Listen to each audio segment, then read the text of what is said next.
Hi friends, welcome to my channel.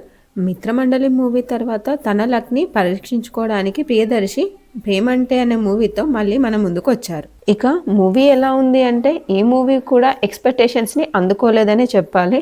ఇక story విషయానికి వస్తే ఈ మూవీలో హీరో ఒక దొంగ, కానీ తను సెక్యూరిటీ సిస్టమ్ బిజినెస్ చేస్తున్నానంటూ అబద్ధం చెప్పి హీరోయిన్తో ప్రేమ పెళ్లి చేసుకుంటాడు. పెళ్లి తర్వాత తన భర్త ఒక దొంగ అని తెలిసిన హీరోయిన్ ఎలా రియాక్ట్ అవుతుంది, మరి తనను అంగీకరిస్తుందా లేదా, అసలు హీరో ఎందుకు దొంగగా మారాడు అనే దాని చుట్టూ ఈ స్టోరీ తిరుగుతుంది. ఈ దొంగతనాలకు సంబంధించి ఇన్వెస్టిగేటివ్ ఆఫీసర్స్గా వెన్నెల కిషోర్ మరియు యాంకర్ సుమ నటించారు. సినిమా స్టోరీ ఇంట్రెస్టింగ్గా అనిపించినప్పటికీ దాన్ని తెరపైన చూపించడంలో కొద్దిగా ఫెయిల్ అయ్యారనిపించింది.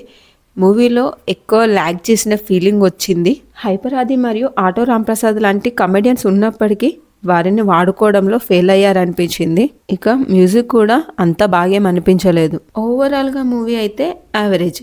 ఇక లాజిక్లన్నీ కొద్దిగా పక్కన పెట్టి చూస్తే కొద్ది వరకు ఎంటర్టైన్ చేస్తుంది.